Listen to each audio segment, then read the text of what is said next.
Alrighty, that's the wrong one. Off to a good start. Welcome, guys, to the Rocket League Dojo. I'm Lee Fex, and this has been a cool project that I've been wanting to start up in the past few weeks. We're going to get underway and talk about some mentalities and mechanics in the future, but this is more an introductory episode to get you guys understanding, excuse me, what to expect in the next few weeks and weeks after that to come. So again, just introducing the show. This is the Rocket League Dojo. Got to give shout outs to DM Rawlings for coming up with that name.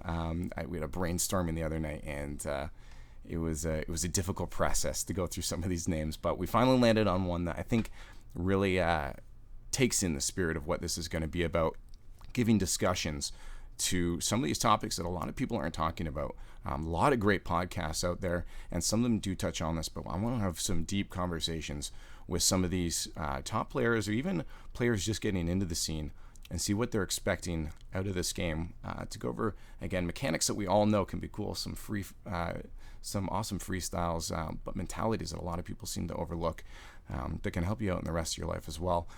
So again, I'm Lee Fex. I'm here today with our first guest on this podcast. We got Nomad. Nomad, how are you doing today? I'm doing pretty well. How about yourself? I'm doing just dandy. Got up just a few hours ago, and I'm ready to get underway. Just so the chat knows, we are just going to focus mostly on having a discussion here. We are going to do Q&A at the end, so even if you have specific questions unrelated to this podcast, and maybe just have questions for Nomad. We all know Nomad and his team Iniquitous actually put Genesis into the loser side of the top 64. So that's a pretty impressive feat to be taken on there, and I'm pretty sure Nomad was a little bit stoked for that one. I'm curious actually myself now that we're talking about that. How stoked were you, and are you ready for the RLCS this weekend? Oh man, we set the bar high. We got through the hardest part of our bracket. Genesis is such a great team. They just haven't been losing recently. Not even like Kings of Urban, all these great teams. But still, even though we got through them, we're trying to put in a lot of work this week to make sure we're really ready for this Saturday. And it's going to be a tough one. We're gonna struggle a little bit, but I think we can do it. It's gonna be and from what I've heard, a lot of teams are stressing. There's a lot on the line. $250,000 this prize pool, all spread out throughout the season. So there's a lot of money to be earned. So a lot more stress, I think, has been put on this. A lot of people going through a lot of work to make sure that they're the best in this. Yeah, it's gonna be exciting. I'm looking forward. I'm hoping I'm gonna put in the word if I'm able to cast any of your matches. If we do stream them, I want to be on that one. That's for sure. So it's going to be insane. And getting back to, I guess, this podcast and where this can help some of those teams maybe. I mean, a lot of the top teams obviously know a lot of this stuff already, but there might be some new perspectives they can get out of this podcast. And just having these discussions readily available for new players is going to be great. It kind of came around. I just want to kind of talk about how it came to be. I found myself late at night just sitting there at 1 a.m. all the way till 5 a.m. talking with, and you were one of them, Nomad. Yep. Talking with some people. We just sat there and we just talked about some of these things that a lot of people don't understand are important. More specific things than what we're going to get into today. That's what future episodes are for. But and it was nuts. Yeah, it was hours at a time that we were talking. Yeah, I'm not getting a lot of sleep. I ended up accidentally sleeping through 2 of my classes the next day. Oh, no. I'm so sorry. But I mean, it turned out to be something that turned into something. We realized, what? Why don't we just let other people join in this discussion? And again, chat, we will be getting to any questions and stuff you have, maybe specifically for Nomad or for the things we talked about or things you'd like to see in the future. These podcasts, I'm gonna go over the format in 1 second, what to expect in the future, but I think it may change. There may be things that you guys bring up that you would like to see more of or less of, and I'm totally open to hear that. This show can completely change and be dynamic as it goes along in the future. But with that, kind of just to tell you what to expect in the future, of this podcast is we're basically going to have two variations of each subject. We're going to have our X.0 versions and our X.5 versions. So episode 2 will be about a specific mentality and mechanic. Just off the top of my head, dribbling and conditioning. We'll talk about those. We'll have a discussion. We'll just sit down with whoever we have on the guest for those and just talk about those subjects. So we have an audio-only version. Someone might just be listening in their car. Someone might just be having this on while they're doing the dishes or cooking dinner. And we don't want people to miss out on any content. I don't want to be saying, hey, look at this thing that you can't see because you're in your car listening on SoundCloud. It's just not fair to those people. That's not how you create a good show that's people are going to keep wanting listening to. But at the same time, it's important, I think, to show people what some of these mentalities and mechanics, what they look like on the field, on the pitch, in the game of Rocket League. And that's why we're going to have our episodes 2.5, so 3.5. Our 0.5 episodes will be visual content. The week after, so every Tuesday at 5:30 Eastern Time, we'll have a visual version. I'll sit down, get some magnificent program. Johnny Boy actually pointed one out to me that I can draw over stuff, draw plays out for you guys. So you can actually see the visual, examples of these mentalities and mechanics so that it's not just trying to picture it in your head. You can actually see some top players doing it or some people doing things you shouldn't ever do. And I really think that's important. So it'll give us just multiple versions of this content. You guys can, maybe you like the audio version better, maybe you like the visual, just show up for those. It gives you guys choice to be able to come along and choose what you're taking out of this show. So I think that's a really important dynamic. But again, we're totally open to hearing any feedback you guys have. We want to make this the best show. We want to involve you guys in this discussion as much as possible. So again, I must reiterate, we are paying attention to the chat. We will be dealing with those questions and discussion afterwards once we hit the Q&A after mechanics and mentalities. But for now, we want to focus on just having a good discussion about our mentalities and mechanics. But today, we're not going to get into too many specifics. We're actually just going to talk about exactly the questions you see on your screen that are completely off center, and I need to fix that. But those questions on screen, people just listening audio, we'll go over them in a few minutes. People watching on Twitch get to see those ahead of times. And if there's anything we miss, again, feel free at the end in the Q&A to ask some questions, stuff you'd like to see brought up next episode.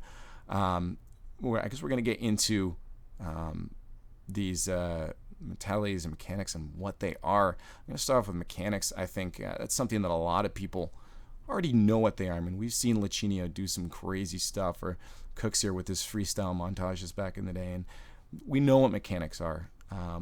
But just to, I guess, delve into that a little more specific mechanics. To me, I'm going to get Nomad, your input on this too, but to me, mechanics mean your ability to physically do things on the field. I guess if we're talking specifically about Rocket League, it's your inputs, how well you control your car, how well you control that ball. It's the skills, I guess, that a lot of people, when they call skills, the things that you're actually inputting into the game, physical things, I suppose. Nomad, is there any other way you would describe what you would say your mechanics are when it comes to Rocket League specifically? I believe that mechanics all come from pure timing, like the exact moment you decide to do something on your controller, the moment you decide to, drift or jump or boost. That's what mechanics is. Just purely when you do something. I kind of think of it, like Guitar Hero.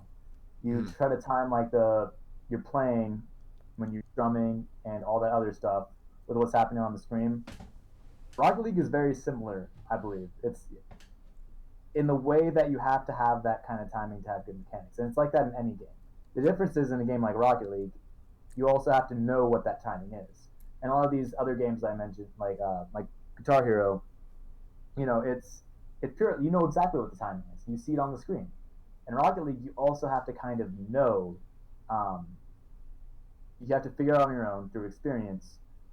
For example, what the right time to flick is, where the ball is, Some people they don't get the timing right because they don't know that the ball needs to be a little bit more forward on their car when they're trying to flick on dribble. That's the extra bit to mechanics, but for the most part, it really is just knowing and figuring out how to use your timing. Timing, yeah, and actually, you were bringing that up the other day about timing, and how it comes down to also Rocket League Guitar Hero confirmed here. You heard it first. Yeah, same game. But yeah, timing is, I guess, that's a really good way to explain what a mechanic is. And what I was getting before is, yeah, it's like the direct inputs into it, and you're saying so those timing of those direct inputs are really what make your mechanics strong. I mean, I guess anybody can press the X button, but if it makes you jump, but timing it to do something proper is the mechanic. It's hitting that ball properly with after hitting X is your mechanic. That is the whole process together is your mechanic of hitting the ball.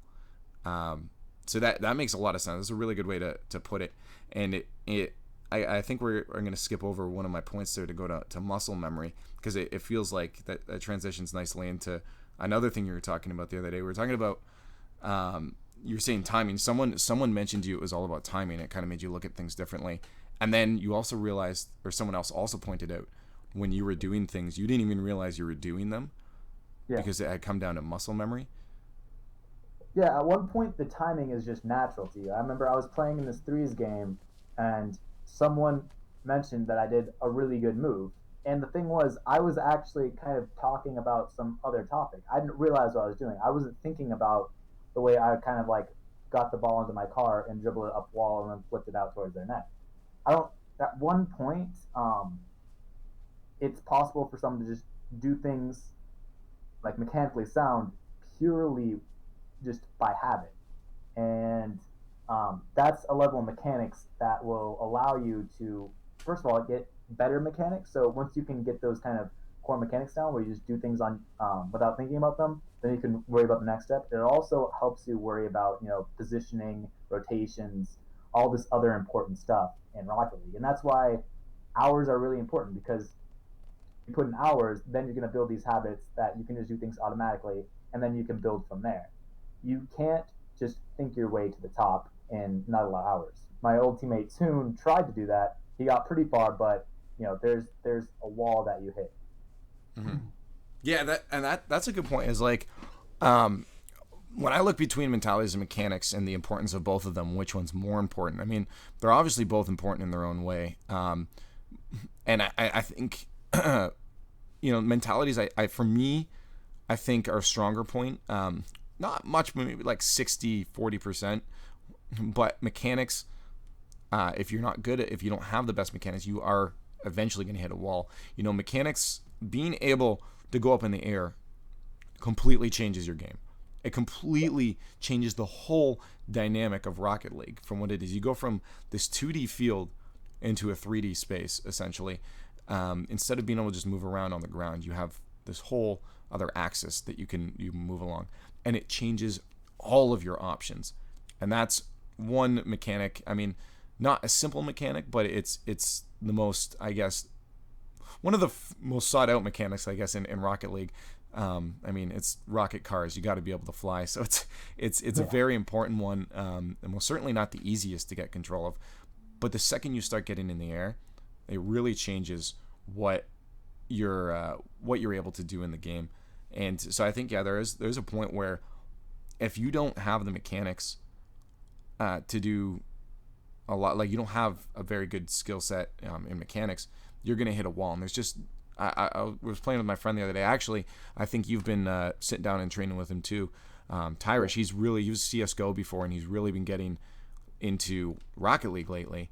And there are so many things I was sitting down and watching and seeing he was doing wrong, but I wasn't saying it because I realized he doesn't know those situations yet. He doesn't have the mechanics to be able to do that. And I think it was actually someone else I was talking to, Grandmaster Sexy, that was saying, if he doesn't have the mechanics, there's really not much you can do at this point to train someone. I mean, I think in mentalities you can get someone to understand basic mechanics like the rotations or their positioning, because that doesn't take too much. Drive forward, drive backwards, be in the right spot.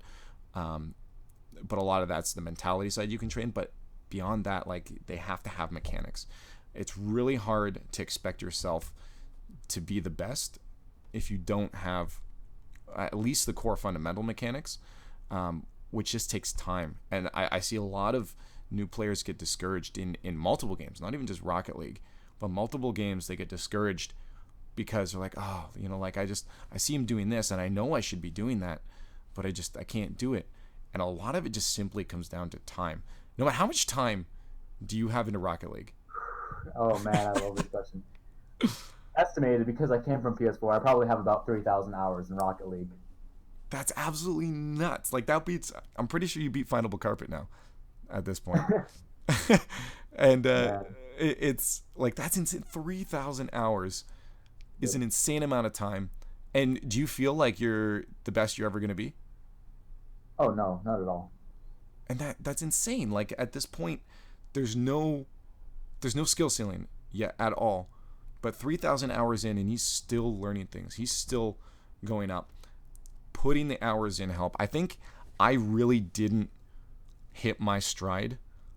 I played the first 300 hours just like messing around. I'm like, this is a cool, dumb little game. I didn't even know you could air roll until like 250, 300 hours in. But I think it wasn't until like, I would say probably 600 to 700 hours into the game that I felt that I had finally hit a point that I'm starting to understand things a little better. One of the things that I thought helped me, but then I realized was more of a statement than it was advice. It was Cronovi. I heard him one time back in the day, and we all know we watched Cronovi back in the day. He was the one we all look up to then. And he said, all you got to do is, like, paraphrased here, but you just got to understand. You just got to understand the physics. And to me, I'm like, oh, that makes sense. I'm just going to, like, watch how the ball goes around, and I'm going to fly off the wall a lot. And it helped debate. I started just throwing myself around in training mode. I would just, like, jump off the wall and see how long it would take to hit the ground. But it was still the time I had to put into it. I didn't just suddenly understand the physics in the game because I was doing that. I still had to keep playing.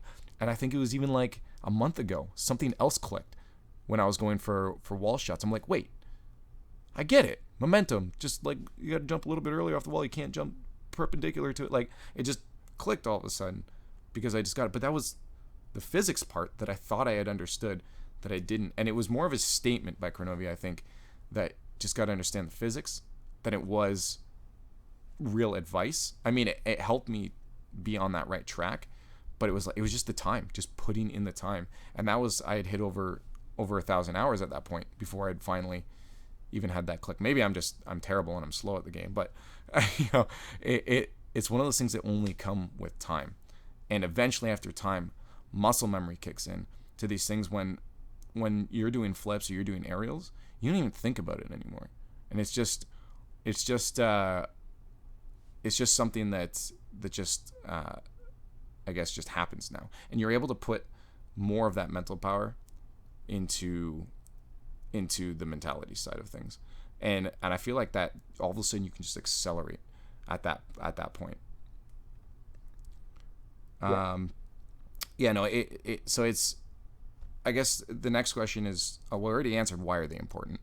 The next question then beyond would be, how does someone really start training this, and how long should they be training? Like, I guess specific question, I don't want you to give away any of your trade secrets or anything, but like, how long do you generally train for? Like, how long do you think someone just starting up into the game should be training on the mechanics, or should they just be playing the game and just doing that? Like, at what point should someone really start getting into training some more, not even just core mechanics, but advanced mechanics, any of this? When should they hit that free play mode? Yeah, definitely when you first start out, the aerial training, the striker training, all the trainings they have in game, you definitely want to be doing tons of those if the plan is to get into Rocket League, like big time. that stuff is very, very helpful. And then also there's a bunch of other mods and resources like, various map packs, the obstacle courses, the dribbling things, all these mods. Also the Rocket League trainer that lets you set up your own shots if you're struggling with one thing in particular. You really want to work out if you want to try to make a sick redirect, and you just put that shot in the Rocket League trainer and just keep going for it until you land it. That stuff, um, that's really helpful for when you're starting out. It's still helpful at my stage. I still do tons of training. I sit in free play a lot. I do aerial training. A lot of times when I do aerial training or these striker trainings, I try to like give myself like a little bit of a harder challenge. Like when I go to aerial training, I have to hit the ball at least 60 miles an hour into the corner, and if it bounces before the net, or if it's not fast enough, or if the placement isn't right, I won't accept it. Sometimes I go into aerial training and I try to redirect the ball back into the other net, and just keep doing that. Get creative with this kind of stuff when you get good, but when you're first starting out, that kind of mechanics training, it's very, very valuable, because building those core mechanics is essential before you can really start analyzing what's happening in a game. And at the lower levels, where people first begin playing, the whole like flow and the meta and all this stuff is completely out of whack. Everyone's doing everything wrong. Mm-hmm. And trying to learn from what other people are doing in the flow of a game at a lower level, obviously you have to do it while you're there, but as you progress to the ranks, you'll see that the game evolves as people get better. So the more important thing is definitely spend that time in the trainers, really, really get all that stuff down, and as you progress, try to pay more attention to what's happening again. Try to get rotations and positioning. So you think so? It's in all honesty, I haven't even set up the RL trainer pack yet. I need to do that. Maybe that's why I'm still so terrible. I think you killed Leaf. Am I dead? I think I'm fine on the stream. It's just the Discord, so I'll get back in there. Yeah, so it's the RL trainer is just I haven't even put in yet. I probably should. So that's something people, I guess, if you're looking for advice from a pro here, or semi-pro, what should we call you? Pro, semi-pro? You're top 64. That's that's pretty good. I'm definitely not calling myself a pro yet. I'm working really hard at it, and I'm making my way up. But I got a ways to go. The team's got a ways to go. Mm-hmm. And again, in all reality, everyone, like you're gonna look back on the RLCS finals for season 1 and 2 a year from now and be like, you'll have beginners coming in and be like, oh, I can do that. Maybe not to that extent, but it was like you look back at the old Kronovi montages where we're like, what? Now it's like that's basic stuff, right? Yeah. Oh yeah. You take any of the people that are in the leaderboards for ranked, you give them a time machine, they go back a year, and all of a sudden they're the best player in the world. Like, it's crazy. Yeah. No, it's nuts how fast this game is advancing. It's going to keep going, and that's why it's important to keep up with your training. Like, you got to put a lot of time in it. Nomad himself said, he's got 3,000 hours into the game, and he's a top 64 team, hoping to make it to be a top 8 team. We'll find out this weekend, but it's insane how much time and dedication you have to put in this, and not just putting time in, make sure you're doing the right things. And I think that's why it's important that you brought up the RL trainer. Is like, you got to be training the right things. Just going around in free play and hitting the ball will work to a certain point. I mean, the first few things, and those will be the first episodes we talk about in the future, is that the first off, you want to start with your car control, being able to drive forward and backwards, jumping, flipping.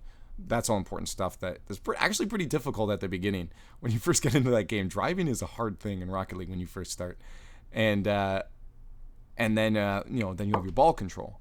Just hitting that ball can be a task. Well, eventually free plays will help with that, but you're gonna hit a point where driving around and doing sweet air dribble freestyles off the wall is the most you can do in it.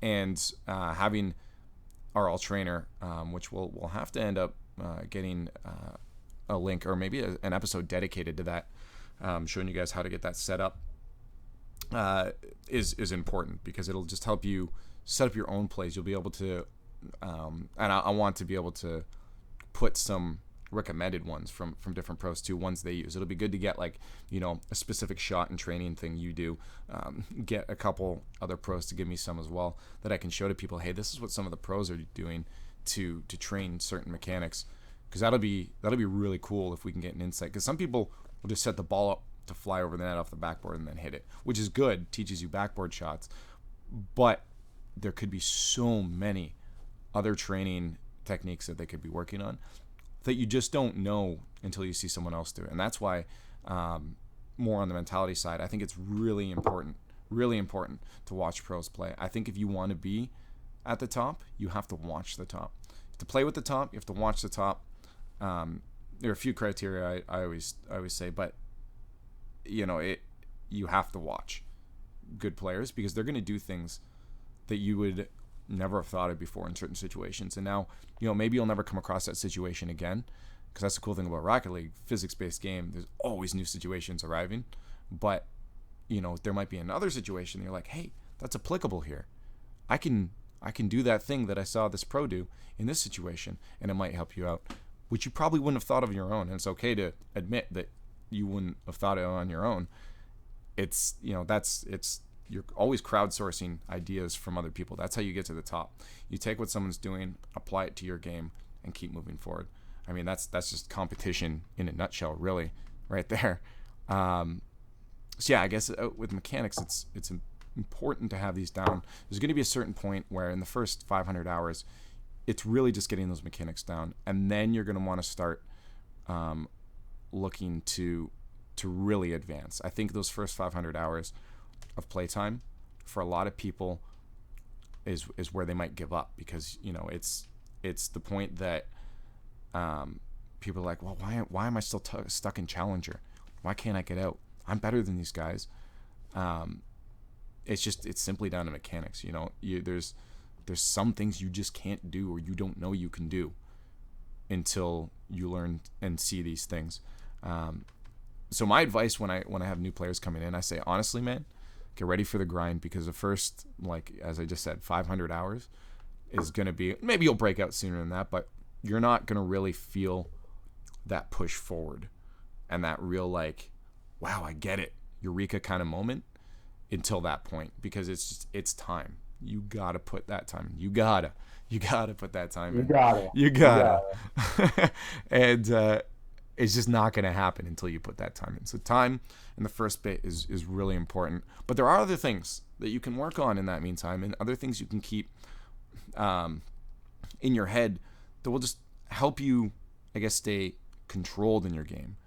It'll, just adding that next level of there's more to do and prevent plateauing in that, which is another subject we'll talk about in the future. But they're mentalities.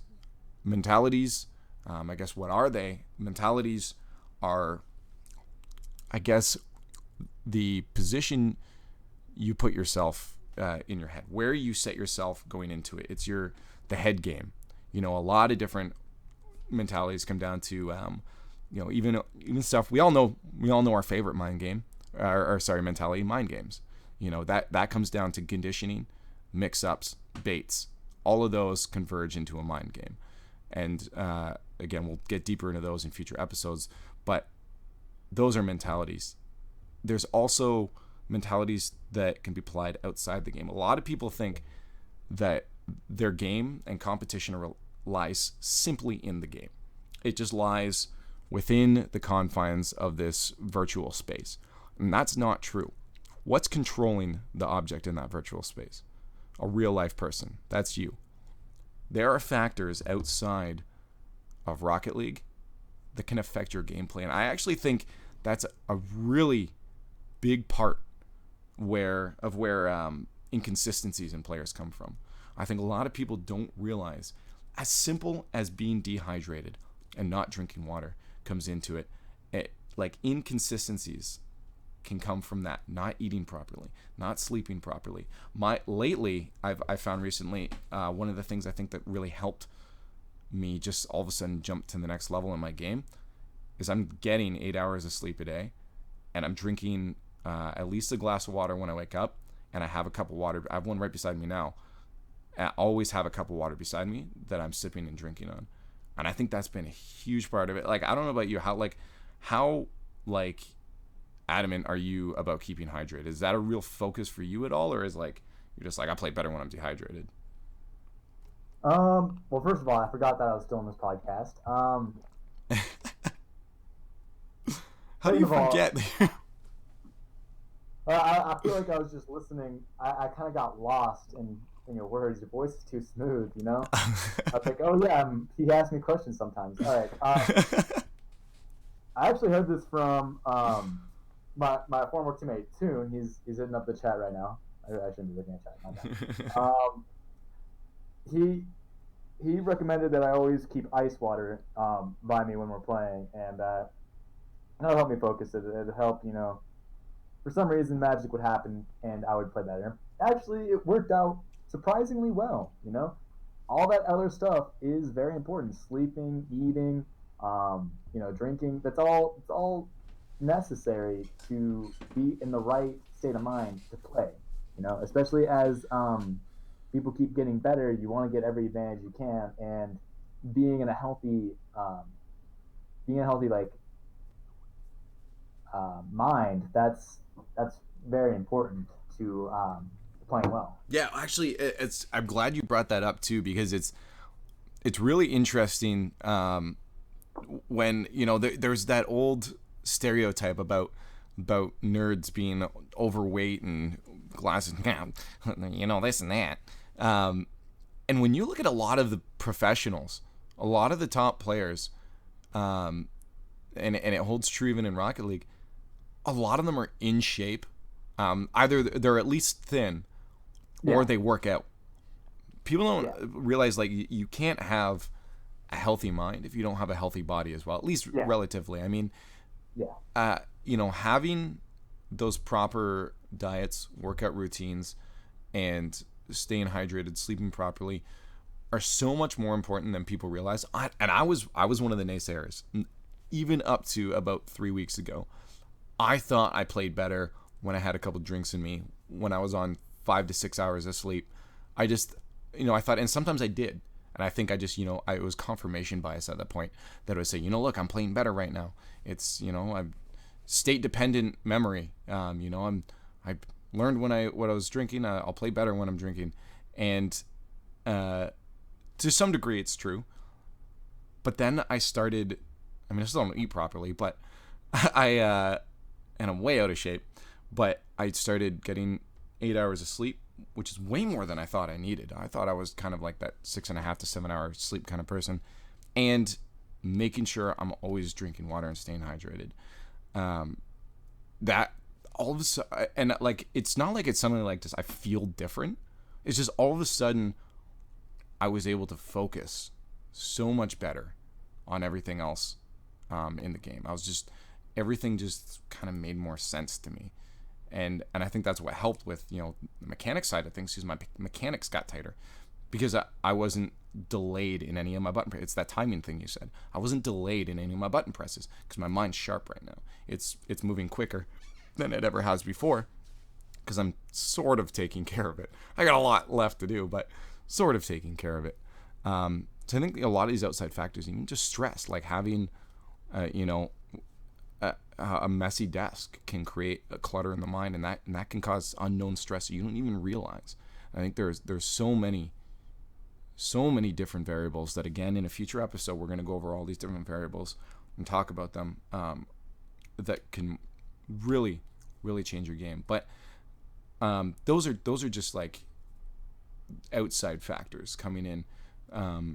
Those aren't even specifically mentalities. Those are just life mentalities. In-game mentalities are some of those things that a lot of people, again, overlook. Even coming down to your spacing, watching your hitboxes, understanding. You know, I switched between the Batmobile and the Octane the other day, and I was missing a couple flicks off the wall with my Octane because I wasn't paying attention to the hitbox was changed. I had to be mentally aware that was good. I mean, it's a mechanic, but at the same time, if I'm not just thinking okay, shorter hitbox, watch the hitbox, watch my spacing. I'm going to miss the balls. And I was. So that's where there's this huge crossover between mentalities and mechanics that that a lot of people miss out on. Just, realizing there's more to just the muscle memory and timing. There's the mental side to it as well. I mean, there's so many things I want to go over in the future that I've got here, but like, just communication, how to handle tilting, taking your advice, your plateaus. So many people like get better and better, and then all of a sudden they feel like they can't get any better, and they're just like, why am I stuck? All of this stuff we're going to go over in the future, but reads, baits, mind games, adaptation, habits, play styles, all of this stuff are mentalities, and these are separate than your mechanics, and there's something that should be worked on separately as well. One of the key things, and I used to play Smash Brothers before this, and this will be brought up once again in more of a tilting and a plateauing episode, is I don't get angry anymore at video games. I don't know, like it took some time, but like I don't know how it switched. It was just like I just don't get mad anymore at games, and I found that that's also improved on my game, because it was Diz Kid Boogie. I'm gonna give shout outs to Diz Kid Boogie. Is that he's a Smash player, an Ices player that said this to me one time. Is, once again, very paraphrased, but after a doubles match we had together, I was just really beating up on myself and just not focusing on the right things. And he said, he said, no, it's my fault we lost. Like, he said it was his fault that we had lost, even though I was the terrible player. I was awful. And he said it was his fault. And it didn't make sense right away until, he explained, if I was watching you better, I would have been able to help out with your weaknesses and exploit your strengths. You were good at this, this, and this. I could have just done this, this, and this to make sure that you were focused on your strengths and didn't have to worry about, they weren't able to exploit your weaknesses. And I think that's something that really helped with my anger, because I realized every time I lose, it's not my teammates' fault. I mean, if you're playing against 3 champions and you got 2 prospect ones on your team, that's going to be a little bit difficult to carry. but I got it down to, it's always, at least at my level, when I'm playing with people at my level, it's my fault if I want to get better. It's just to say it's my fault that we're losing right now. That this is my problem. What when it comes to like moving forward and getting to the level you think you should be at, like what helps you? Like, did you think that too? I should be able to carry these guys. Like, what pushed you past, breaking out of the Blue Stars into champ, and like what was there anything specifically that clicked that you said I have to do this to get up there? I always approached it from the everything is my fault perspective, and it helped me move up pretty quickly. I can't remember the last time, like obviously the ranking system has changed, I was on PS4 when I moved up to around, that platinum level. I had my platinum crown on PS4 back when platinum was top 100, all that other stuff. It's been a while since I had to push through that section. But I still 100% agree with that advice, and that's the way I did it. Is it wasn't worth my time to blame my teammates for everything, Mm-hmm. Even if they not even everything, like they make a few mistakes, that's gonna happen. The only thing that really matters if you're looking to improve is the things that you do wrong, and if there's something you can do different. But there's a catch to that. If you blame yourself too heavily, you can become so negative that you just feel as though you're worthless.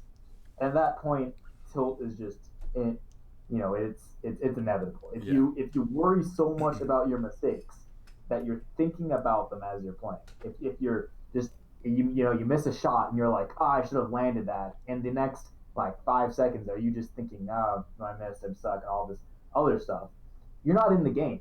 And if you're not in the game, you're not learning. And also, if you're not on the game, you're probably not helping your team. The second you miss that aerial, you got to be thinking, what's the best possible move for me to do now? Do I rotate out? Does my teammate have possession? Is he going to pass it back up to me for a redirect? You can't let those mistakes get you down. You have to see that you make them. Mm-hmm. But especially if you're in a tournament, that's not the time for you to like really dwell on your mistakes or what you're doing wrong. That's the time for you to just play. That is like that's why I always say be careful with blaming yourself. I did that for a while, and I really got a lot better. The real next level for me, especially in tournament play, where I almost never tilt anyone. I'm very solid in tournaments. It's I always just see things as a robot. I see things that happen. I see the situation. Um, I feel almost a little bit disconnected because I just think, what's the next step every single time, and that is really probably some of the best piece of advice I could give. If That's you yeah, that's good, and it also shows that like I was mentioning inconsistencies. Sorry, coming before from outside factors, but I want to make sure people realize that it's not just from one specific thing that those can come from. Maybe you realize your inconsistencies were coming from your ability to stay level-headed. Everyone's gonna have yeah all these different things, and that's where like I want to do a whole episode on coaching too, because like it coaching shouldn't just be telling people what they're doing wrong. You should be right yeah finding out what are the specific things that are causing these guys to do these things wrong. yeah, and you really gotta get inside like you know those teammates' heads. You really gotta get inside their head and try to figure out what they're thinking, and that's when they can improve. I have this one teammate, Pepper. He's pretty young. He's so good. He's trying to really get in control of himself, and a lot of times when we're scrimming and all this other stuff, he just he gets so down on the mistakes that happen that he just kind of loses track of the game. And the important thing for me at that point, the important thing for any teammate, is to do whatever you can to just keep their head in the game because Mm-hmm. that's all that matters. Even if they make that mistake, everyone makes mistakes. Garrett G makes mistakes. Kronobi makes tons of mistakes. It's all about how quickly you can get over it. You know, it a lot of times, back to my teammate Pepper, he's not even playing bad, but it's just the fact that he feels bad that slows him down and makes him play worse. And it affects, me and Klexic as well. When Klexic and I are playing, that kind of mindset, it can cloud up the comms. It can slow us down, and that's a problem.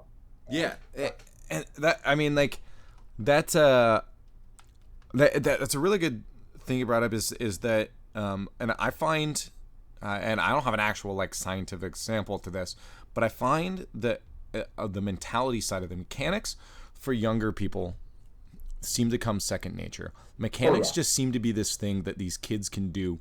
God, like I mean, like you look at Scrub Killa. This yeah, kid, like, he's 13, and he can do stuff that a lot of other people can't do. His oh yeah, mechanics are next level. You look at all these young guys, Licinio, Garrett, Turtle, all these guys have really strong mechanics. But the thing that a lot of these younger players are lacking are the mentalities. And that's where I think a lot of the older players really strive. I mean, not calling him old or anything, but you look at Gibbs. Gibbs is one yeah, of the best positional players in the game. And it's because he's got a level head about him. He's not worried about that mistake he made a few seconds ago. He's moving on to the next thing. He's got that life experience, and I think that's why for younger people, the mentalities of these podcasts are going to be really important. Even not for us just to tell them what to do, but to listen in, and maybe they wouldn't even realize some of these things. I was talking to some of these other teams, and I was saying stuff, and they would come back to me saying, I didn't even think of that.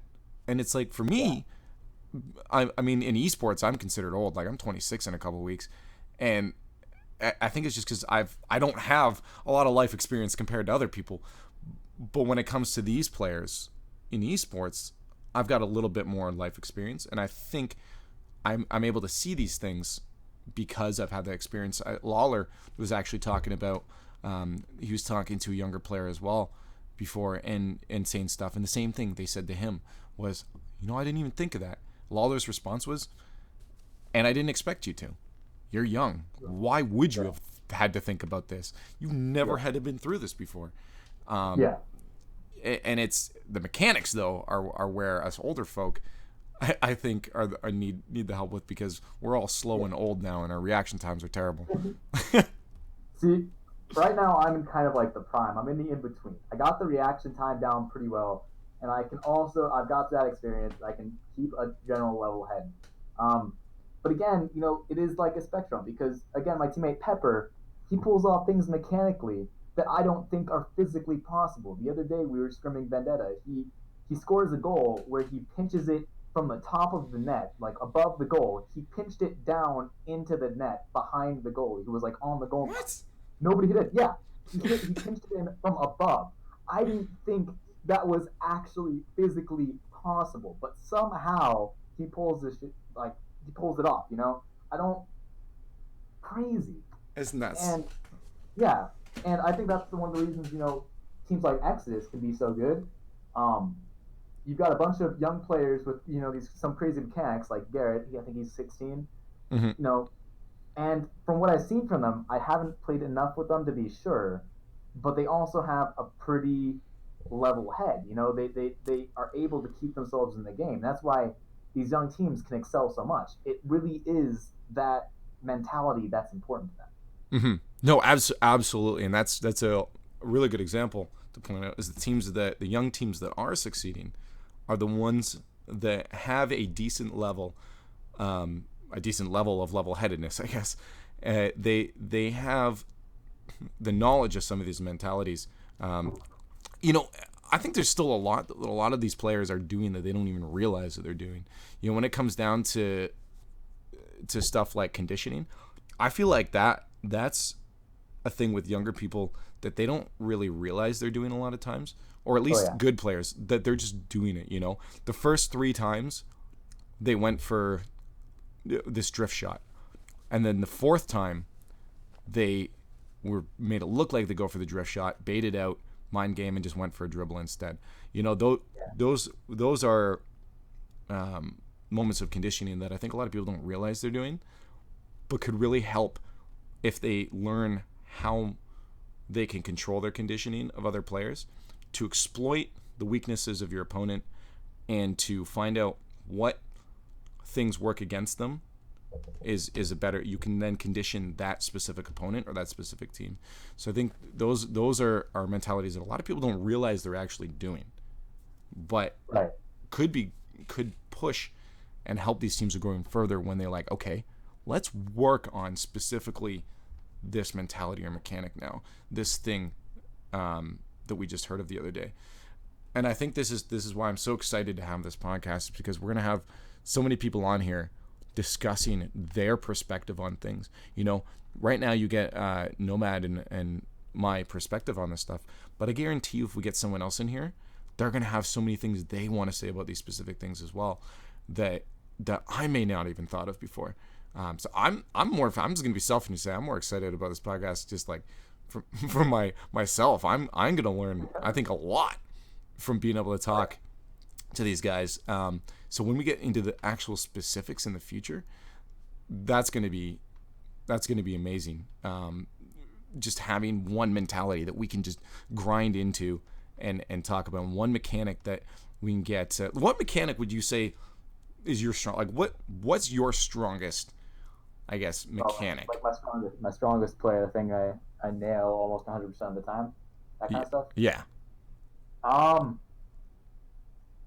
Definitely backwards saves when when I'm retreating and they shoot it kind of over me up in the air, it's gonna go into the corner, and I gotta not only save it but tip it back out to the side. I nail those saves almost constantly. It's second nature to me. I'm not quite sure how I got that, but just something about it's so easy to get disorientated for a lot of people when that ball is flying over them. They're in ball camp. They're not sure where their car is.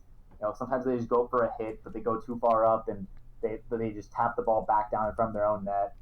For some reason, that's just a problem that I almost never had. That's cool. I mean, it's just cool how that can just be second nature to you, but you might have to struggle with something else that someone else is just like, yeah, why wouldn't you be able to do that? And that I wonder, and that's why I want to dig into stuff like that in the future. Is like, does that come down to simply like maybe the camera settings this person's using just doesn't allow them to have a very good vantage point when that ball's going over top of them? Maybe it comes down to that. Maybe there is an optimal camera setting, and we got to find that, and maybe that'll come out in the meta in the future. But right now, it's just max everything. Just max everything. I want to be at my net when my car's at midfield. No, that's too much. I can't deal with that. But it's cool how just like even those small things that maybe there's something else that I don't even realize and someone else on this podcast would bring up. But it's so cool how there's so many small things that could change just not a simple thing like that, but could just make someone all of a sudden good if they just maybe changed one thing. So I'd be curious eventually to look down. And actually, I'm going to end up asking you, what are your camera settings? Do you know offhand right now? Because I want to see. I want to experiment. I can find out in about 10 seconds. All right. I know that I have a maxed out field of view and I have camera shake off. Everyone should have camera shake off. Yeah, that should not be on. If you have camera shake on, please fix your life. That is the one thing I would say in camera settings right now that is not subjective. Turn your camera shake off. And field of view should be higher than default. It doesn't like 100, 110. I have it maxed out completely. It lets me see the field a little bit easier. That's another thing that should probably not be subjective. From there, it's a little bit more subjective, but I got a camera height of 100, -5-degree camera angle, 280 camera distance, 0.2 camera stiffness, 3.0 camera swivel speed, and ball cam indicator. And I do not have hold ball cam on. I toggle ball cam. Yeah, I toggle. That's actually a really important skill I was teaching to Tyrish the other day is make sure you're switching between that fast and you get used to being able to switch between that fast, because that'll just give you a way better awareness of the field. If I'm going for a ball, I'll be toggling it back and forth to see if someone's about to contest it or if I'm going to be able to get the shot down into like offense or something. Like it's so important to be able to switch back and forth quickly, I think. And that's actually one of my warm-ups. Actually, when I first start the game up, I go into free play and I drive around in circles in the ball and I just press triangle over and over again to get my eyes ready and used to switching back and forth. That's one of my warm-ups. And it's probably something not a lot of people do, but like for me, it's so important to be able to switch back and forth because I can see so much more of the field because of it. It's a good eye warm-up. That's for sure. But I mean, we've kind of gone over now mentalities, mechanics, and as we kind of wrap up what they are, if you guys have any specific questions or things that we didn't bring up or stuff that you just want me to mention right now, maybe just like give your input on some of the things we just talked about and what to expect in the future. Do an @LeafX. That way it'll pop up in black and I'll know that you're wanting to get on here. And we'll bring them up and we'll talk maybe a specific questions again about Nomad, what their thoughts are going into the RLCS this weekend. Maybe you just want to talk about the RLCS, but we're going to go to a Q&A in a few seconds. As I just wrap up mechanics and mentalities, unless Nomad, there's anything else really that's been on your mind that you want to drive out right now between these two. We're going to get deeper, obviously, into specifics in future episodes once we get to the next episodes. But now it's just kind of an overview. Is there anything you think we may have missed as an overview, like what are mechanics, why they're important, what are mentalities, and why do people often overlook these things? Is there anything else kind of last minute that you think people should know just as an introduction? No, I think we just about covered it. We have doubled the original time of our planned schedule here, and I think that helped us cover just about everything we need to cover for an introduction. That's awesome. Yeah, and no, again, this is good that we're finally like getting to able to just put down what we're talking about. I guarantee in the future we're gonna revisit topics. Like we'll probably do a topic about a specific mechanic or mentality, and then a pro or someone else is gonna be like, no, you know what, you missed all this stuff, and we'll revisit on topics. We'll have questions from people that maybe we missed out on. I'll look through the chat after and say, oh, you know what, this guy brought up a good thing. And we'll be able to go back over these things, revisit stuff, and especially as the meta changes. Man, as we were saying in Rocket League, this meta is so young. We're just over a year old on this game. And again, do it. If you haven't already 1,000 times, go watch that MLG tournament, the first MLG tournament when Cosmic Aftershock just destroyed everyone and then KOU in the end. No spoilers, but put up a good fight. And if you haven't seen it now, but Kyle like Mask. Kyle Mask, the shot heard around the world. That's all I'm gonna say. And yeah, just go watch it and watch how many things you can do, like that they're things that they're not doing. It's like, whoa, why isn't he going for this dank freestyle? You know, like this. There's so many things that have changed in the meta that are still going to change. There's still not even like like whiteboard plays, man. The only whiteboard play I've actually seen executed has been that flipside fake kickoff. That's the only time I've seen it. Yeah, that's the only time I've seen a play where it was pre-thought. I wanted to do this with Toon when it was me, Pepper, and Toon on a team. But Toon was just like, no, that's really stupid. And I was like, come on, what do we have to lose? We're just a team that's here to like get better. But Toon's like, no, fake kickoff, that's lame. No one would ever do that. Sorry, Toon. They did it. They did it. I did it. I would have been the first one, Toon. And it could have been us. It could have been you guys. You could have been famous. Oh man, take that, Toon. But really, like that's whiteboard plays eventually going to be a thing. Right now, I think we have a bit of ways to go in the game before it becomes that insane. But it eventually will get to the point where everyone can do a lot of stuff, and we're gonna need to talk about whiteboard plays. You're gonna have teams with a coach and an analyst sitting down and drawing out plays. Okay, this specific situation, when you see this team do this play, you do this play. That's how it is in any other sport. But it's because those sports have had years and decades of being able to advance their meta, I guess, right? Centuries. Yeah, true. Yeah, I mean, like, it's nuts how much they have time. We were just over a year. We got a long way to go. But just approaching, there weren't too many questions this time. It just looks like a lot of people shutting out. And I'll figure out if I want to cut this part out of the SoundCloud. This will, by the way, be on SoundCloud. Pay attention to my Twitter @LeafX to find out where when it'll be on SoundCloud. So that way you can just listen to it in the background, and also just pay attention to the Twitter for what episode is going to be next. I'm still putting together the episodes for next week and the weeks after. But every Tuesday, remember 5:30 is when these podcasts are going to happen. 5:30 EDT, that's Eastern time. So make sure you guys show up with your questions. We'll always announce who we got ahead of time, so maybe you have specific questions for specific guests and mechanics that you want brought up. But looks like people really just want to hear about positioning and that, and that is something we're going to talk about specifically in the future. I mean, I'm sure the audio only podcast might be a little shorter, but that podcast, when it comes to the visual content, is going to be long. Positioning, we're going to go through mechanics that as a new player you should go in sort of in order. We're not all of a sudden going to talk about reverse aerial wall dribbles. Like, we're not going to start off with that. We're going to start off with car control, ball control, and what you should be doing to train those things to get better at those. But positioning is going to be near the beginning of these series of podcasts for sure, because that's an important thing that a lot of people lack.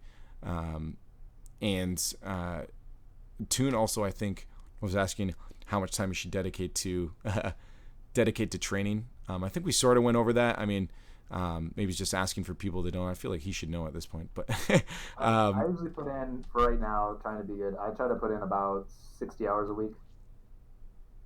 60 hours a week just for training?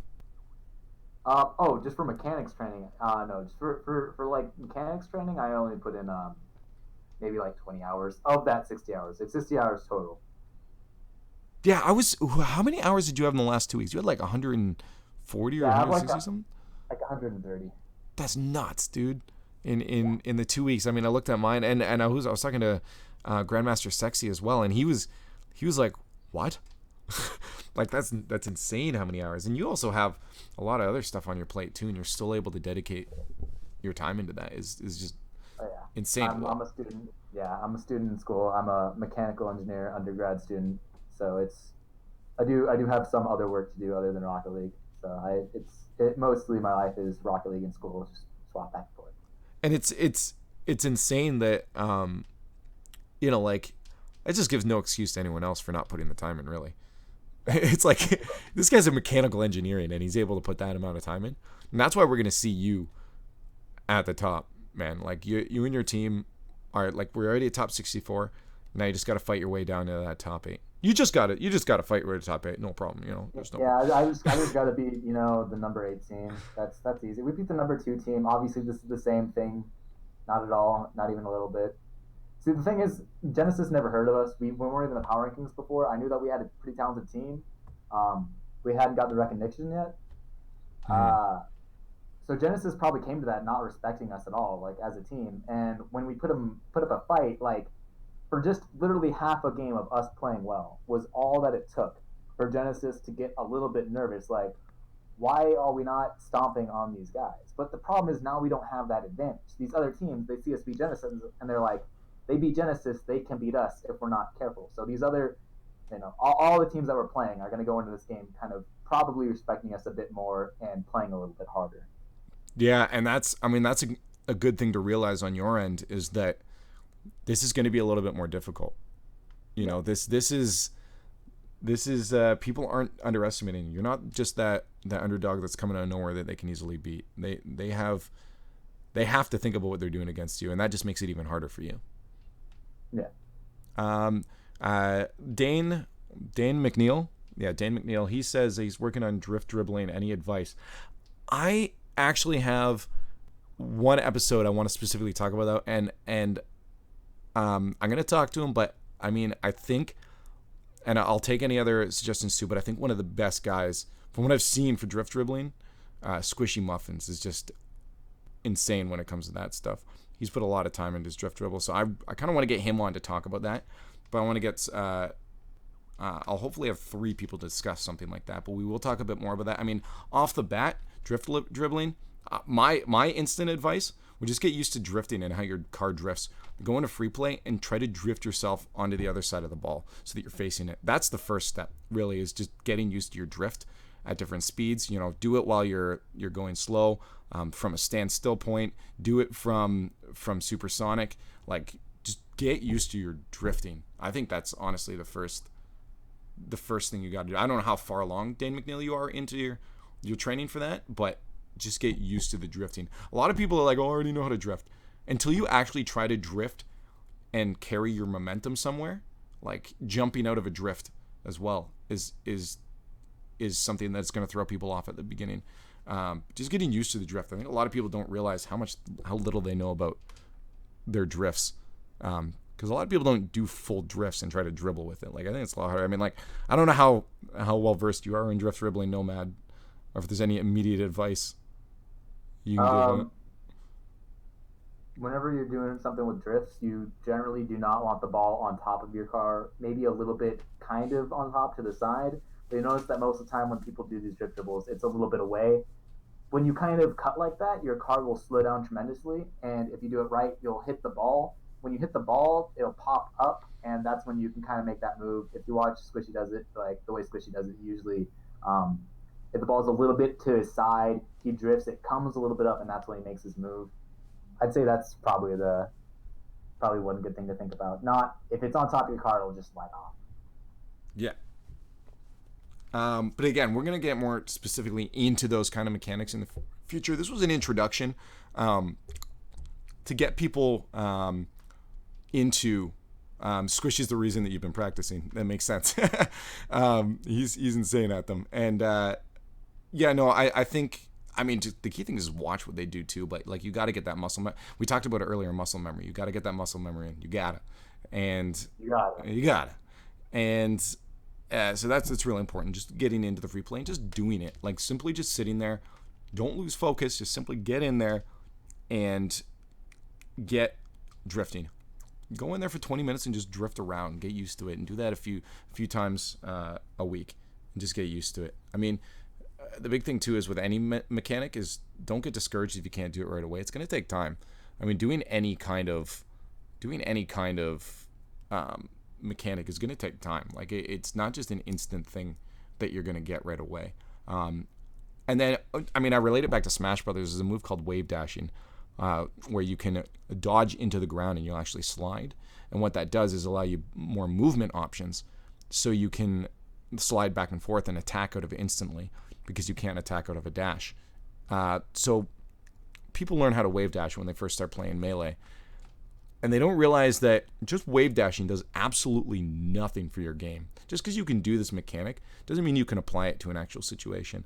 I see so many people doing freestyles in free play mode, and I'm like, okay, do that in a game mode where you have a defender and someone else up to contest the ball, right? Like it's a much different situation when you put it into a live thing. But just getting the muscle memory down first is the important thing for any mechanic, really. But then applying it is the next step. That's where it gets hard. But with that, I think we've had just a good introduction session for you guys into this. And now I just want to give a quick shout out. Remember that all of this will be available on YouTube. I will be uploading all these VODs and on SoundCloud in case you guys want to listen to your car or anything. If you miss an episode, it will be available. Pay attention to my Twitter. All that information is going to be there.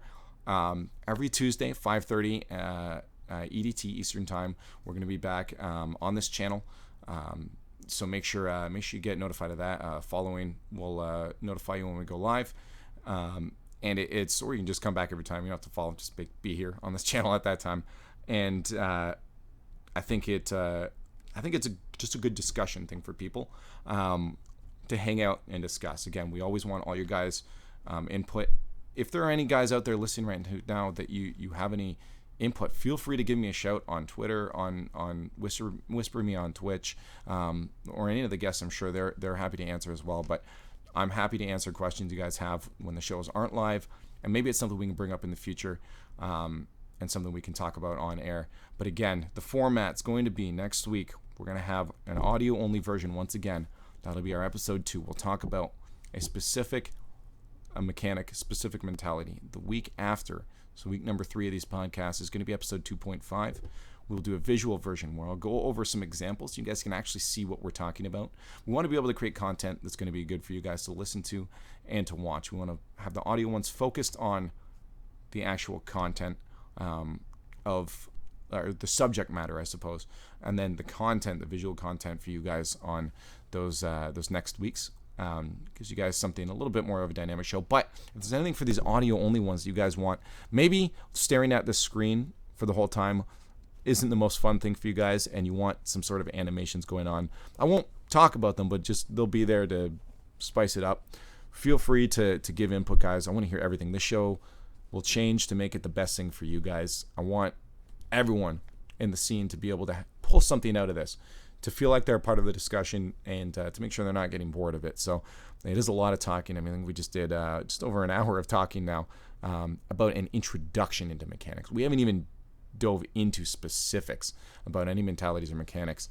So I think it's I think it's going to be really interesting, the amount of content we can pull out of this, and I want everyone to be a part of this. So also want to give a shout out and thanks to everyone that's just followed during this. I have turned all the notifications off so it doesn't bother people listening to this in their cars and that, just having the sounds going off.